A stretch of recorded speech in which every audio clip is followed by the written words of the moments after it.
Welcome to Electrified. It's your host, Dylan Loomis. First up today, we have the Tesla China weekly number. It came in at 13,500. Comparing that to the same week in quarter two, that number was 14,800. If we go back a bit though, you'll see that week one in quarter two was much lower than usual because it was the tomb sweeping holiday in China, so the quarter over quarter comparison is going to be skewed slightly. With that in mind, so far quarter over quarter, Tesla China is up 48.9%.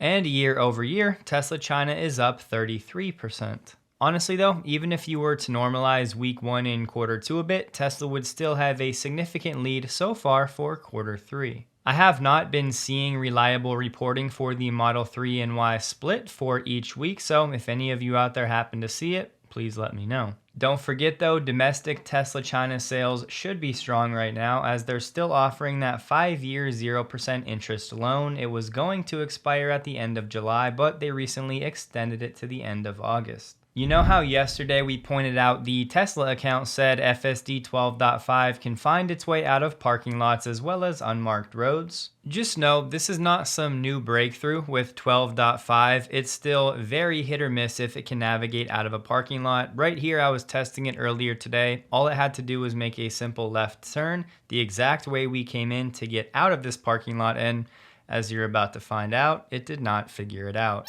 It did decide to just stop right here, and it sat there, so I touched the accelerator and encouraged it to keep going. Then this time around, I thought there was a chance it was going to make this right turn to get out, as it's just a straight shot making a right after this red car, but it decided to make a left. It got confused again here and was pretty jerky. Then at the same spot, it got stuck once again, so I tapped the accelerator. And I gave it one more chance to figure it out, maybe take this right turn after the red car, but it didn't, so I intervened.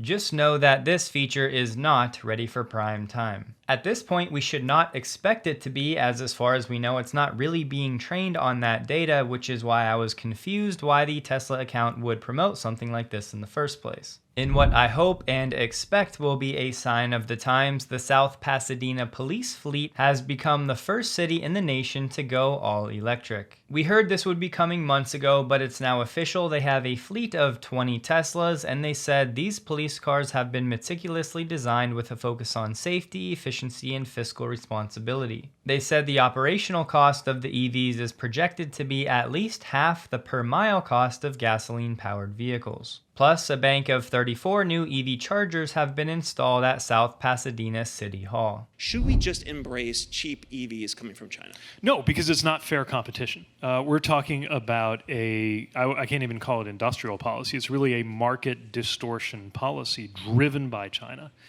By the way, not because the Chinese Communist Party is populated by environment buffs, right? I mean, they're doing this because it is strategic, because they understand the strategic value of trying to dominate the EV market, because the EV market is where the entire automotive sector is going. I've said it on X, I'll say it again here. Can somebody explain to me why our government and legacy OEMs are pointing the finger right at China, blaming them for succeeding with EVs because they subsidize that industry well? Keep in mind, America is $35 trillion in debt, so we do our own fair share of subsidizing. It's just that we've been lagging far behind with EVs, both from a government policy perspective for the last decade and from an OEM perspective in trying to make better EVs starting 10 years ago, not just a few years ago. The government and the media love to package this up in national security concerns, but Tesla operates in China and the same argument could go vice versa. But guess what? There was a solution to that problem, and that was Tesla handling the data and keeping certain data in China. But the Chinese knew that a rising tide would lift all boats and ultimately lead to better prices and better products for its citizens. I just think more blame belongs on our own government and our legacy automakers that failed to act over a decade ago. Pointing the finger at China because they spent their money well and learned from the best in Tesla seems like a foolish decision. And look, we all know that if affordable Chinese EVs were allowed to freely come into the US market, the Detroit 3 would get obliterated. But as a fan of free markets, as long as those data concerns were handled properly, I wouldn't wouldn't mind seeing American citizens with access to those vehicles. Along those lines, there was a new letter that became public today addressing our Energy Secretary Jennifer Granholm. Basically, a few Republicans are questioning her about why graphite and some other critical materials were delayed when it comes to their requirements for the IRA credits. If you don't remember, those graphite sourcing requirements to actually qualify for the tax credits were supposed to kick in 2025, but for graphite and a few others,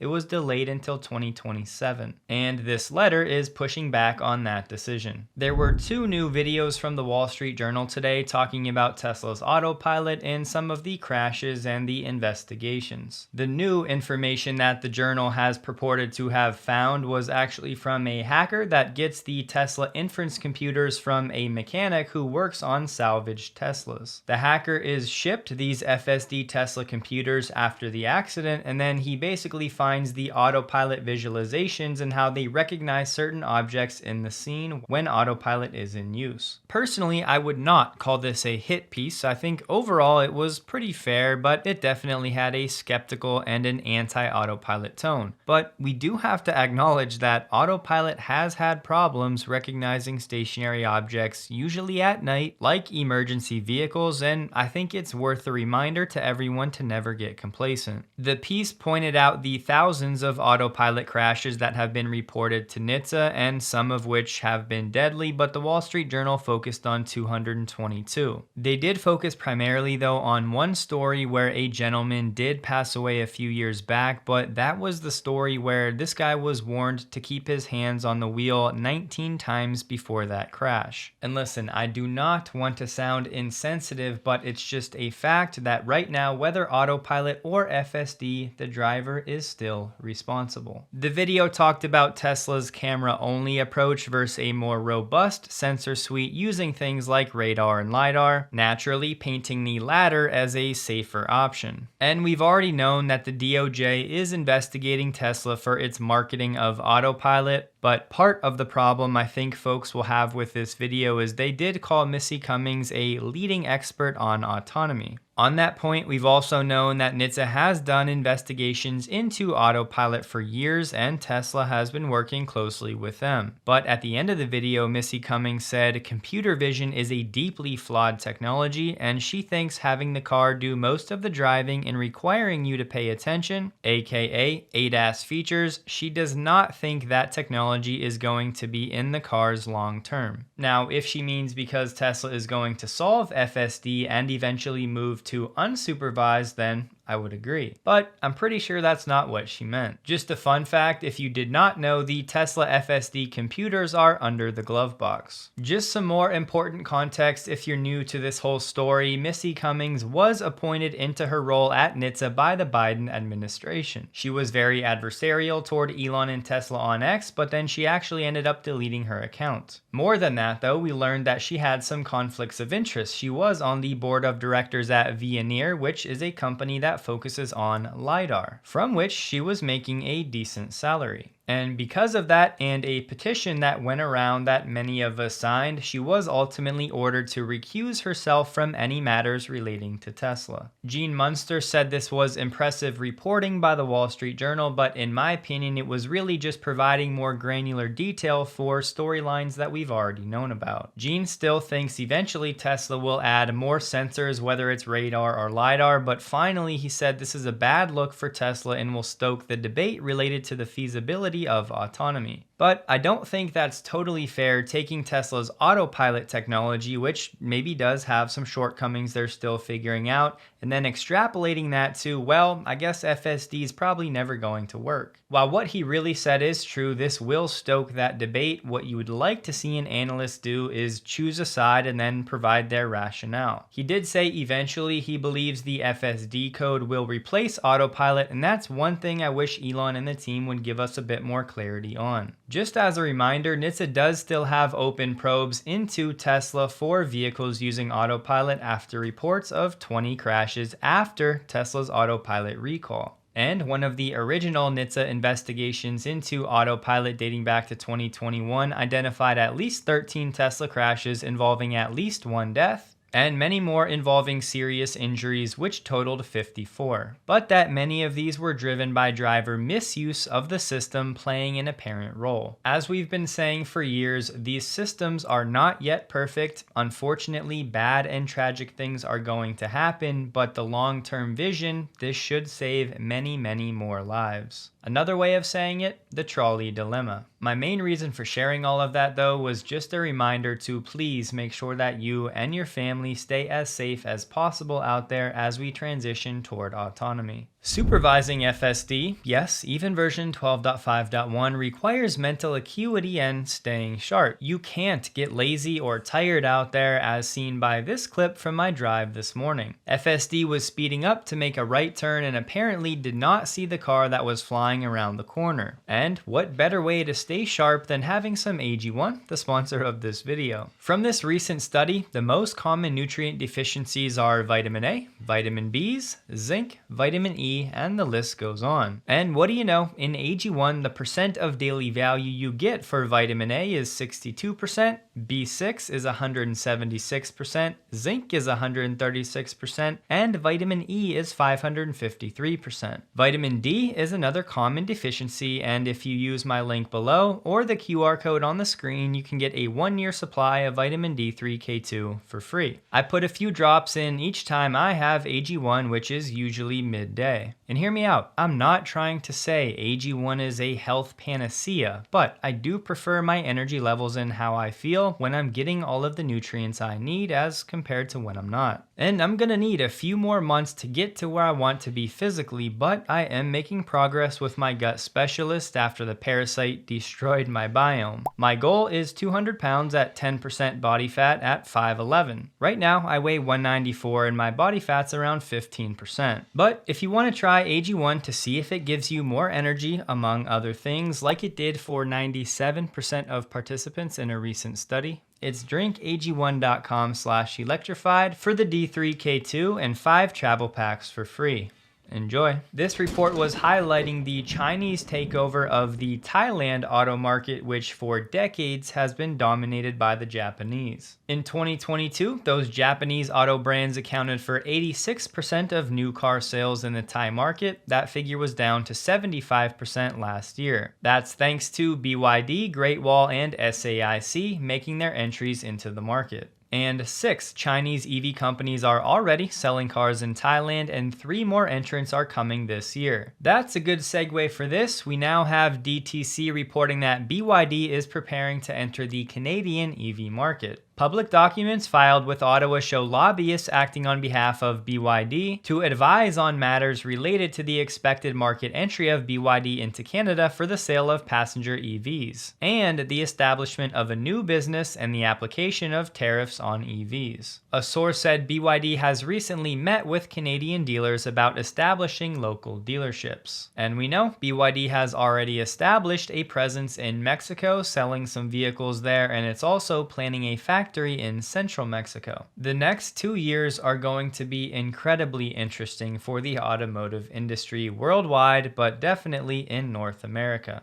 Alexandra gave us an update that Amy's lawyers for Elon's 2018 comp plan, as she's fighting for Tesla investors, may be heard on Friday. If you need one line to summarize these documents and the arguments they're making, the ratification vote was fully informed. Indeed, it's likely among the most informed votes in Delaware corporate history. Elon liked it as he replied with 2 fire emojis. You may have seen there was a Tesla recall of 1.85 million cars in the US due to risk of a software failure to detect an unlatched hood. But last month, Tesla began rolling out an OTA update to fix the issue. The updated software detects an open hood and alerts drivers. Tesla said it has 3 reports of the issue in the US, but no reports of crashes or injuries. Sadly, that petition to change the wording of a Tesla recall when it's a software update has not done anything so far. Notebook Check was reporting that Samsung has been shipping its solid-state battery to some EV makers, and they've been testing the cells for about 6 months. But given the price of these cells in the pack, it's only going into super premium EVs to begin with, but they're touting 600 miles on a charge. These oxide solid-state batteries apparently have an energy density of 500 watt-hours per kilogram, and both Toyota and Samsung have vowed to begin mass solid-state battery production in 2027. Toyota said they would use these solid-state batteries in a Lexus brand EV first. Samsung also said these new battery packs can be charged in 9 minutes, but was that 0 to 100 or 10 to 80? I was able to find a separate article talking about the same story, saying the ultra-fast charging from 8 to 80% in 9 minutes. And they're touting over a 20-year-long life of the battery and 20% lighter cell-to-pack platform. I still don't think we see a real solid-state battery in a production vehicle until closer to the end of the decade, but it's certainly going to be worth monitoring any progress. VW has been working on a next-gen platform for its EVs, what they call the SSP, Scalable Systems Platform. It was supposed to hit the roads this year, but thanks to more software delays from the CARIAD division, the software division of VW, it's been pushed back past 2026. Because of that, they're saying Audi is now looking to a Chinese provider for a new EV platform. They're also saying next-gen models of EVs like the Golf and the ID.4 are looking at a 2029 release at the earliest. This image was shared of the Tesla diner out in Hollywood, and the second movie screen has finally gone up, at least the framing for it. And the exterior of the building is starting to look a lot more finished. Some of you will be very happy about this. Galley wrote a long, heartfelt post to Elon basically asking him to chill out when it comes to the political rhetoric. One line, "There's no doubt material damage has been done to the Tesla brand. Every time I step into my car, it used to be about fun, positivity, and sustainability. Now, at least in every major US city, my car has become a political statement that is divisive." Elon did reply to Galley saying, "I hear you. I know that my opinion on this may not be popular, but personally, I would like to see Elon use his platform to push back things that I believe need pushed back or called out." And even if I disagreed with what Elon was saying and fighting for, I still think he should have the ability to say it. Because here's the unfortunate truth. Even if Elon were to silence himself and stop posting about politics or anything else that's controversial,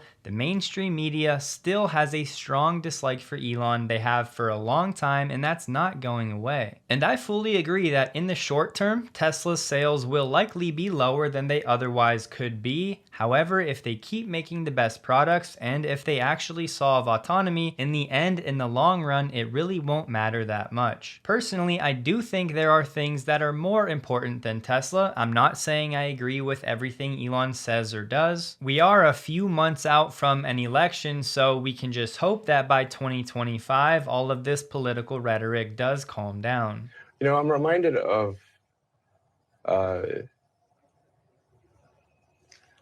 there's a scene in The Princess Bride, great movie, where he confronts the person who killed his father. And he says,